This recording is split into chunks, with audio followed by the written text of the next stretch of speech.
One. Okay.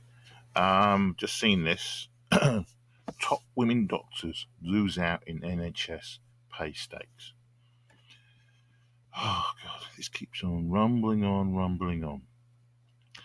Senior NHS doctors, female doctors, are earning less than their male counterparts, a BBC investigation shows.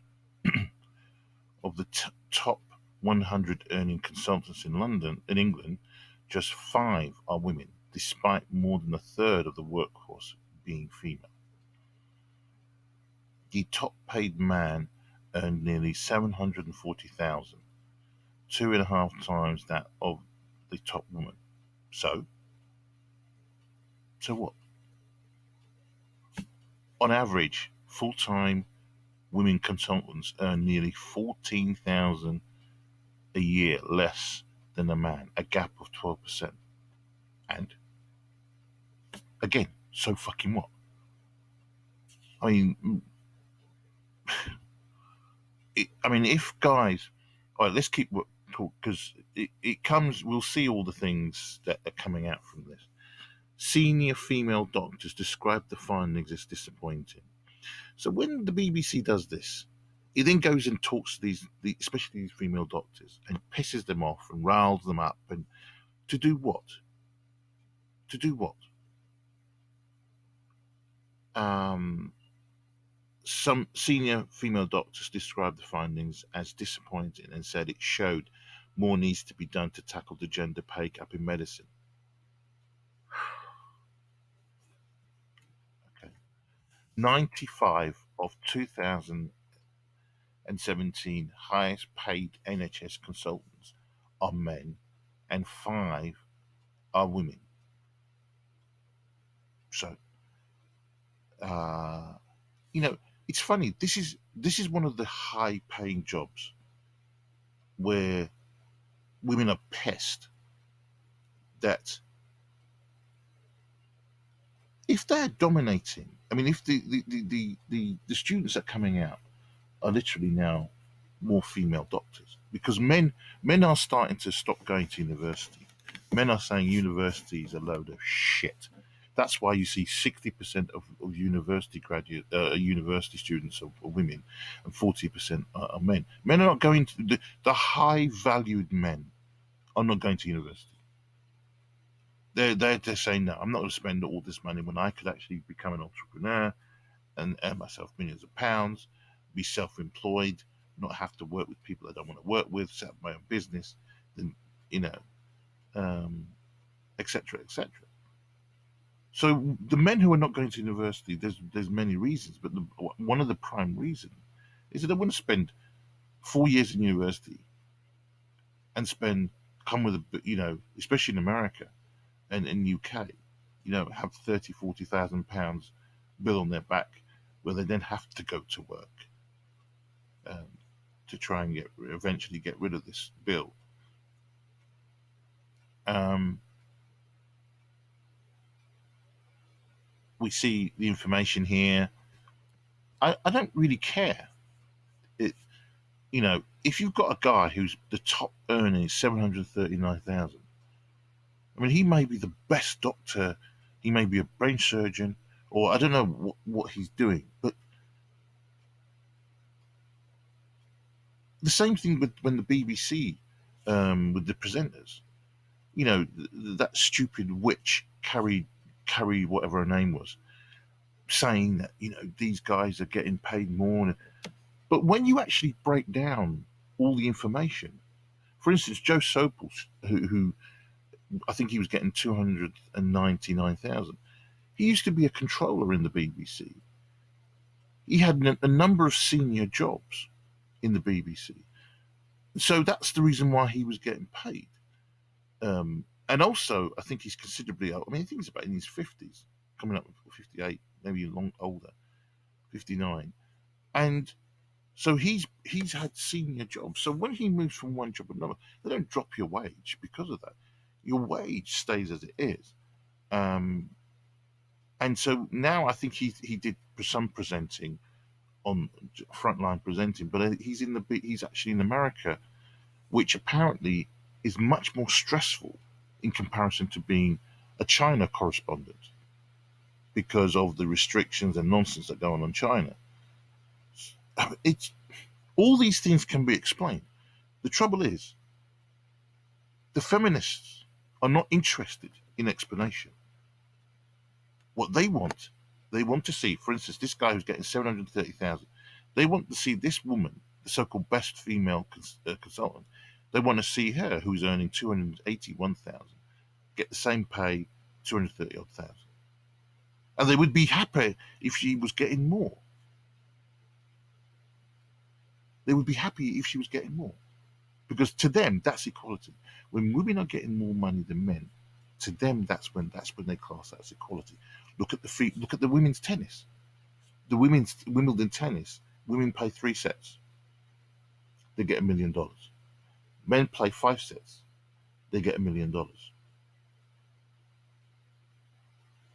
Djokovic, I think, is a leader. They had a meeting with the men's tennis because they weren't happy with the situation of the way they're getting paid, and that's directly because of this pay comparison. Now, women got this money 10 years ago, and the person that makes me laugh about this, Natarova, what you call her, that bent lesbian, said that issue of women's pay has been done and dusted 10 years ago. Get over it. She said that the men should have brought the women in with them as well. Why would they do that? You are the reason why they've gone to the Tennis Association and saying, we want more money. Because they're playing 5 sets. The women are playing 3 sets.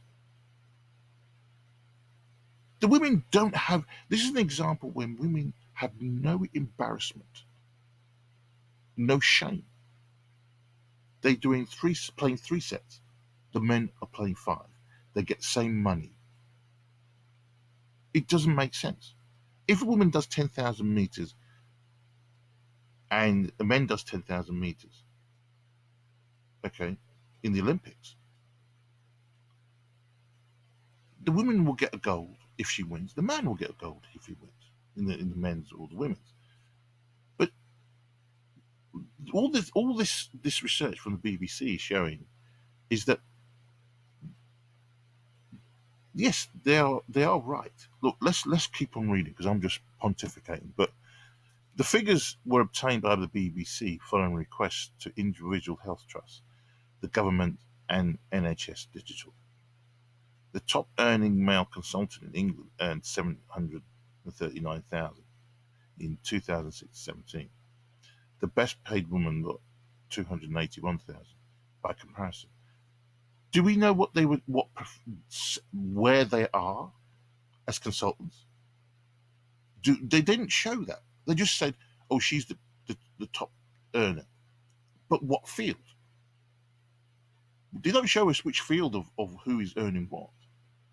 I mean, I'm sure if this guy's a brain surgeon, is it any surprise he may be the top best brain surgeon in the UK?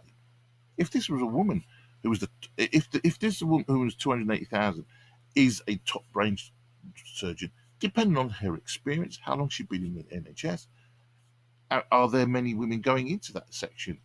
If women are coming out of medical school, tons and tons of women are coming out of medical school. What are they going in? What are they actually learning? Are many of those women going to learn? I don't know, brain surgery. What are they actually learning? This is what we need to know. On average, full-time men in England earned 127,683, nearly 14,000 more than full-time women.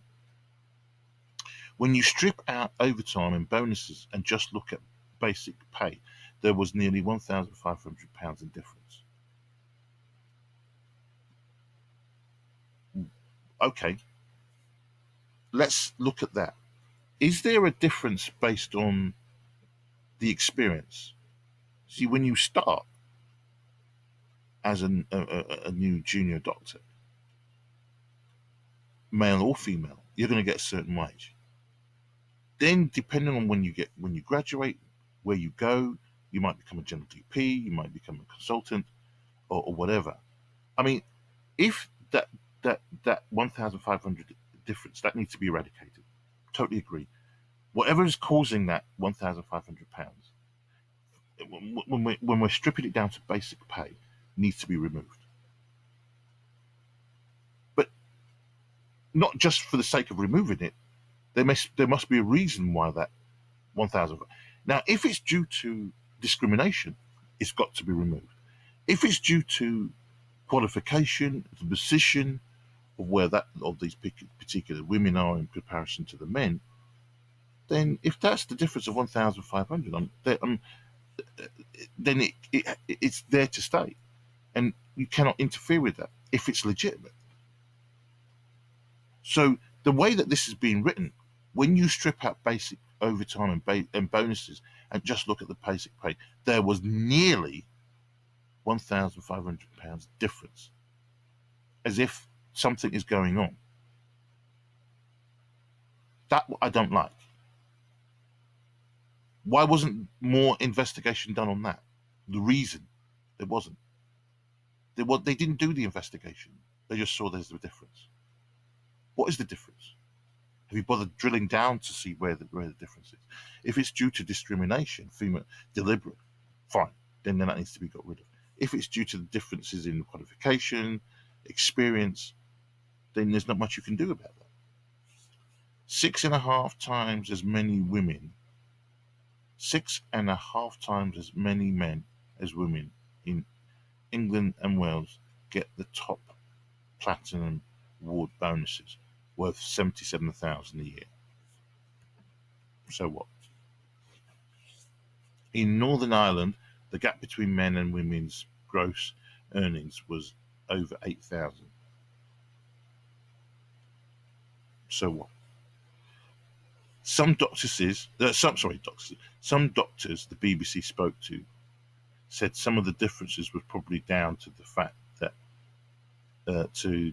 men were more likely to do overtime. But they said it was clear some of the gap was unfair, with the system of bonuses and awards weighed in favour of men. Well, bonuses and awards are given. Okay, get rid of bonuses. You get rid of bonuses and you get rid of awards. What then? People have said, some of the doctors the BBC spoke to said of the difference was probably down to the fact that men were more likely to do overtime. So you get rid of the system of bonuses, you get rid of the awards. What about overtime? If men are, do you get rid of overtime? I mean, I'm just trying to think of through this. You get rid of all these things and just have overtime. No more bonuses, no more awards. What then? What then? Does it mean that the men are going to be told you can't do any overtime, only the women? The trouble is the women are not willing to do the overtime. If they're not willing to do the overtime, who's going to do the overtime? Are you going to now stop the men from doing the overtime? Does that mean that the guys will now come in, instead of doing whatever hours they do, everybody's going to do 44 hours or 40 hours a week, and that's it? Because it seems to me that the men are the ones who are doing the overtime with the amount of people that are there. People are complaining that the NHS is going down the toilet, or there's shit because of the situation, and yet if you tell the men now you can't do any overtime, you can't get any bonuses, you can't get any awards, who's going to do all this? Are the women going to do this? Maybe what will happen when eventually doctors will all be women, or 99% will be women. What will then happen then? What will happen then? Are we going to get the genius doctors out of the women? I mean, this is just nonsense. I mean, I'm finding it difficult to understand what this is all about. Here we go. Time to eliminate pay gap. This silly witch of the British Medical Association said, despite recent progresses in gender pay, the figures obtained by the BBC showed there was still clearly a long way to go. She said women needed more support. Now listen to this, everybody. This is the bit that makes me laugh. She said women needed more support. Every time, there's always, women must always be supported. They can't do anything themselves. They've always got to have this support, including leadership training. Hold on a minute. Women need leadership training. I thought the feminist movement has told us for the last 40 years, or whatever amount of years, that women are the great communicators. They are the best at communicating in the whole of this planet, the whole of this universe. And so women need leadership training. I thought women can communicate with people, stand up, talk in front of a crowd of 5 people, 2 people, 1 people, 100,000 people, clearly communicate really, really well in comparison to men. So why do they need leadership training? Okay. And if they need, why can't they go out and pay for that leadership training? Why is it that the NHS has to provide that? Are the men going to get leadership training? Mentoring. Why? Who's going to mentor these women? I hope they're not going to look towards the men to mentor them, because the situation with the Me Too nonsense going on now, I don't think that would be advisable for the women and for the guys as well. So they're going to have to look to other women to do the mentoring for them. And here we go. And more flexible working opportunities. Why? The situation that you have at the moment is both for men and women. Why do we have to consistently alter things for women again? Why do we have to make workplace flexible? The NHS is struggling. It needs people full time. Everybody needs to be at the pumps full time. But women still want time to take off because of period pain issues. Women want time because of so-called when they get pregnant. Stop having children. Then you can do more overtime. Then you can earn more money. With women making up the majority of medical graduates in recent years. Yeah, that's recent years. That's how many years are we talking about? 20 years? 30 years? 10 years? 5 years? If it's literally only the last 5 or 10 years, they haven't got much experience. Okay. Why is it that we're getting, with women making up the majority of medical, what's that? Why has that happened? Why have we now got the majority of women? Because 20%, only 40% of men are going to university now. 20% who could be guys who could go to doctorate are deciding not to go into university. Are being put off by university on 2 fronts. Obviously financial, and also the structure of universities now has become female. Those are the facts. And then we've got another silly hag, a radiologist and former chair of the NHS Consultants Association, said she was surprised and disappointed by the figures. You'd be surprised. You always is always surprised. Some of it can be explained. Men are more likely to do overtime, for example. So there's a small, tiny bit of honesty. But that doesn't account for it all. So the only bit that she's willing to concede is that men do more overtime. She doesn't want to concede that fact that some of the women who do decide to have children. Remember, not all female doctors are heterosexual. Many of them may be lesbians and have female partners and have had children through artificial insemination. If you make that choice and you decide to take time off from then you're going to fall back. Everyone does if you take time out of someone. Um, but that doesn't account for it all. In my experience, here we go. Listen to this. Listen to this. In my experience, men are better at pushing for more money. So therefore, this is a bad thing. That men are better at pushing for more money, and that because women are not, this is a bad thing. Putting the case for awards, and they get them. But if they come out and if you don't ask, you don't get. There are some guys that consistently push on a regular basis for more money, for more awards. If you don't do that, that's your problem. Here we go with a graph of full-time women consultants earn 12% less than men. Average earnings, including bonuses and overtime. So you get 120 grand. There are women who are coming up to. I mean, it's not a huge difference.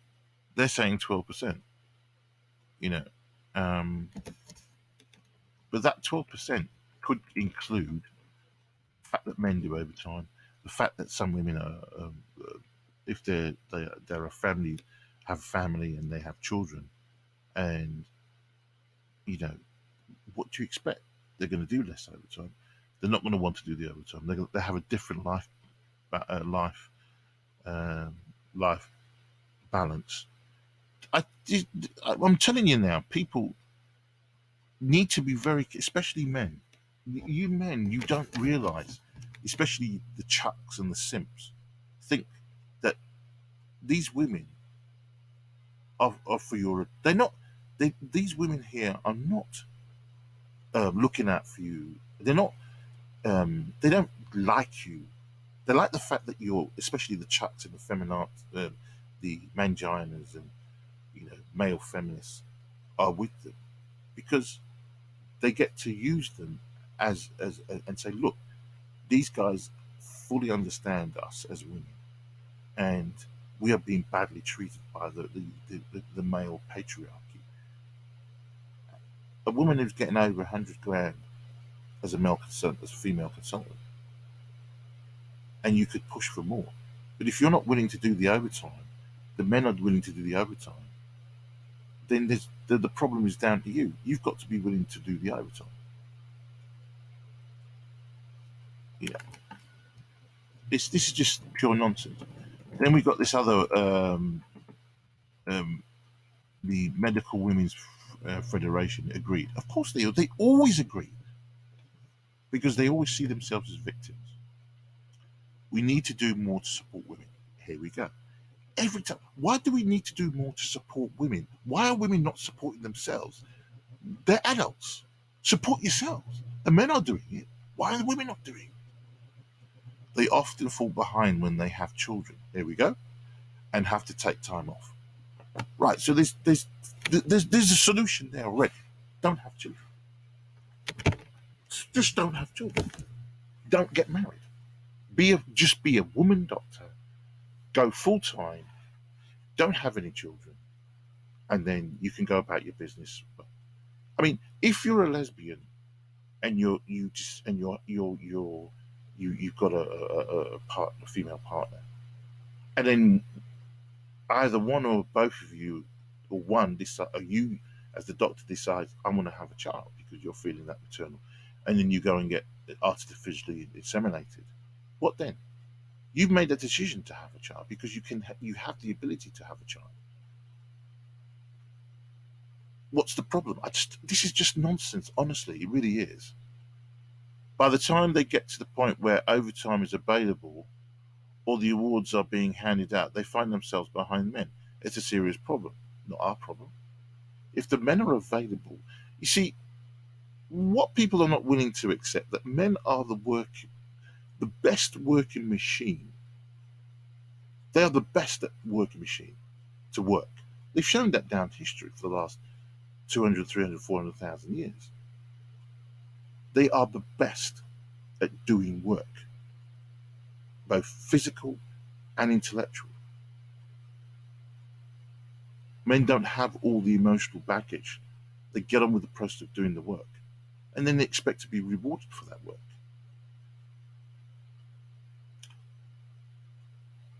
Danny Mortimer, chief executive of NHS employees, this is a guy. He's got to say these things. This appears to be a long-term and serious problem within the medical workforce, which the government, the profession, and employees are committed to resolving. He said one of the causes was the consultant's contract. He said one of the causes was the consultant's contract. In the past, it has been argued it allows high premiums to be charged for overtime and creates a bonus system that is skewed. Skewed to what?